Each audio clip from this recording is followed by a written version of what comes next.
जब भी stock market ऊपर जाता है या नीचे जाता है तो मुझे बहुत सारे लोग सेम क्वेश्चन पूछते हैं कि सर इन्वेस्टमेंट कहाँ करना है। विमल भाई, ऐसा कौन सा सेक्टर है जहाँ पर इन्वेस्टमेंट करना चाहिए और फ्यूचर में मैं इसके ऊपर बहुत अच्छे रिटर्न कमाऊंगा। ये एक कॉमन क्वेश्चन है जो मुझसे बहुत सारे लोग बार बार पूछते हैं। और करंटली रिसेशन की वजह से स्टॉक मार्केट में बहुत सारी कंपनीज के शेयर्स, बहुत सारे मल्टीबैगर शेयर्स यहाँ पर आपको बहुत कम प्राइसेस पे मिलेंगे, या तो मैं ऐसा कहूँ कि आपको 52 वीक लो के आसपास भी मिल जाएंगे। अगर आप अभी लॉन्ग टर्म के लिए इन्वेस्टमेंट करते हो तो आप फ्यूचर में काफी अच्छे रिटर्न कमाएंगे और यहाँ पर आप ये कहेंगे कि विमल भाई आपने सही एडवाइस किया था, हम लोगों को इन्वेस्टमेंट करना चाहिए था। नमस्कार, मैं विमल आप सभी का स्वागत करता हूं आज की इस वीडियो में, जहां पर मैं आपको बताने वाला हूं कि आप कौन कौन से सेक्टर में इन्वेस्टमेंट कर सकते हैं, अपने इन्वेस्टमेंट के पोर्टफोलियो को कैसे डाइवर्सिफाई कर सकते हैं। तो हमेशा की तरह आज का जो वीडियो है ये काफी ज्यादा इंपॉर्टेंट और काफी ज्यादा इंटरेस्टिंग होने वाला है। तो इस वीडियो में आगे बढ़ने से पहले अगर आप इस चैनल पर नए हो तो इस चैनल को सब्सक्राइब कर लो, क्योंकि इन्वेस्टमेंट, स्टॉक मार्केट और पर्सनल फाइनेंस से जुड़ी बहुत सारी चीजें मैं आपके साथ शेयर करता हूं। तो इस चैनल को सब्सक्राइब करना तो बनता है। जब भी स्टॉक मार्केट गिरने लगता है और यहाँ पर बहुत सारी कंपनीज के शेयर्स की वैल्यू भी गिरती है तो ज्यादातर लोग यहाँ पर करते क्या है कि वो पैनिक हो जाते हैं। मैंने पर्सनली बहुत सारे ऐसे इन्वेस्टर्स को देखा है जिन्होंने लॉन्ग टर्म के लिए इन्वेस्टमेंट किया है, 5 साल के लिए, 10 साल के लिए, लेकिन फिर भी वो पैनिक करते हैं। तो मेरी आपके लिए एक पर्सनल एडवाइस यही है कि अगर आप शेयर मार्केट में लॉन्ग टर्म के लिए इन्वेस्टमेंट करते हैं, 5 साल के लिए, 10 साल के लिए, तो आपको करंट मार्केट कंडीशन पर ध्यान नहीं दे, क्योंकि करंट मार्केट कंडीशन की वजह से आपके लॉन्ग टर्म के रिटर्न्स पर ज्यादा फर्क नहीं पड़ने वाला है। ज्यादा से ज्यादा आपके माइंड में पैनिक क्रिएट होगा, आप टेंशन में आएंगे, इससे ज्यादा कुछ नहीं होने वाला है। देखो, जब भी आपको किसी भी कंपनी के शेयर्स में इन्वेस्टमेंट करना है या किसी भी सेक्टर में इन्वेस्टमेंट करना है तो आपके आसपास देखना है। आपको ये देखना है कि आप डेली बेसिस पर कौन सी चीजों का इस्तेमाल करते हैं और डेली बेसिस पर ऐसी कौन सी चीजें हैं जो आपकी नजर में रहती हैं।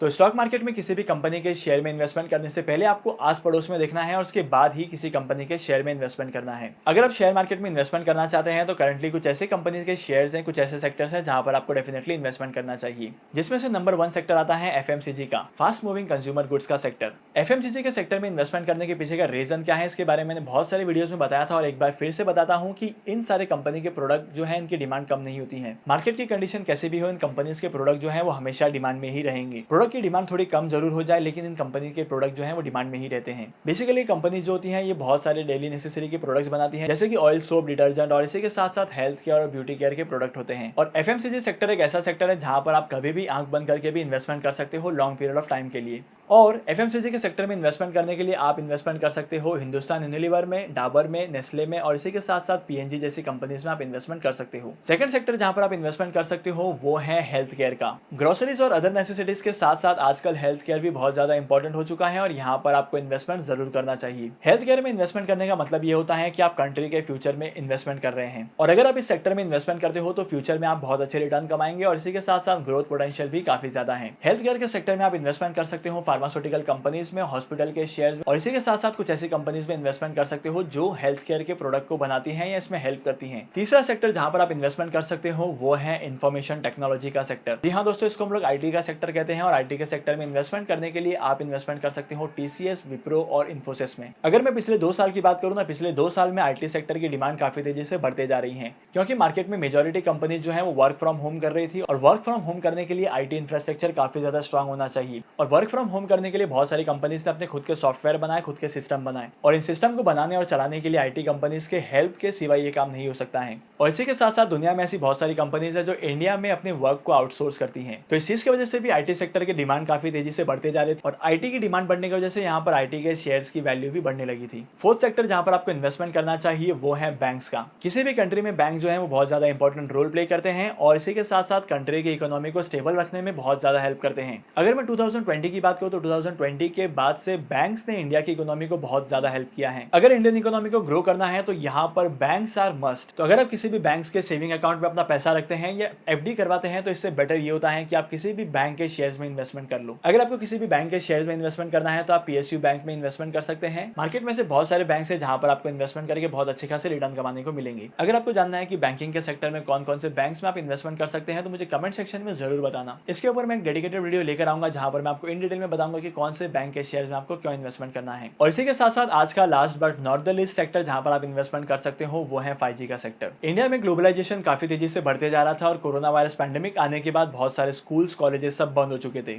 2020 के पैंडेमिक के बाद यहाँ पर बहुत सारी चीजें जो है वो इंटरनेट पर डिपेंड हो चुकी थी। फिर चाहे आपको ऑनलाइन ट्रांजेक्शन करना है, किसी ऑफिस का काम करना है या स्कूल या कॉलेज के लेक्चर को अटेंड करना है। और जैसे जैसे आईटी की डिमांड बढ़ती है वैसे वैसे इंटरनेट की डिमांड भी बढ़ती है, और जितना फास्ट इंटरनेट होगा उतनी फास्ट इंडिया की ग्रोथ होगी, क्योंकि उतना फास्ट काम भी होने वाला है। तो करंटली 5G का सेक्टर भी एक ऐसा सेक्टर है जहां पर आपको इन्वेस्टमेंट जो है वो डेफिनेटली करनी चाहिए। तो 5G के सेक्टर में इन्वेस्टमेंट करने के लिए आप टेलीकॉम सेक्टर की कंपनीज में इन्वेस्टमेंट कर सकते हैं, जैसे कि एयरटेल और वोडाफोन आइडिया। और इसी के साथ साथ आप उन कंपनीज के शेयर में भी इन्वेस्टमेंट कर सकते हैं जो इन कंपनीज के नेटवर्क टावर को बिल्ड करती हैं, और इसी के साथ साथ किसी न किसी तरीके से इन कंपनीज को हेल्प करती हैं। अगर आप शेयर मार्केट में इन्वेस्टमेंट करना चाहते हैं तो आपके पास एक डीमैट अकाउंट का होना बहुत जरूरी है, और अगर आपके पास एक डीमैट अकाउंट नहीं है तो डीमैट अकाउंट ओपन करने के लिए लिंक मैंने डिस्क्रिप्शन में दे दिया है, वहां पर जाकर आप डीमैट अकाउंट ओपन कर सकते हैं। तो आज के इस इंपॉर्टेंट वीडियो को यहीं पर खत्म करते हैं, और होप करता हूं कि आज की वीडियो का कंटेंट आपको वैल्यूएबल लगा होगा। अगर आपको ये वीडियो पसंद आई है तो इस वीडियो को लाइक करना, शेयर करना, इसी के साथ साथ इस चैनल को सब्सक्राइब करो अगर आप इस चैनल पर नए हो तो।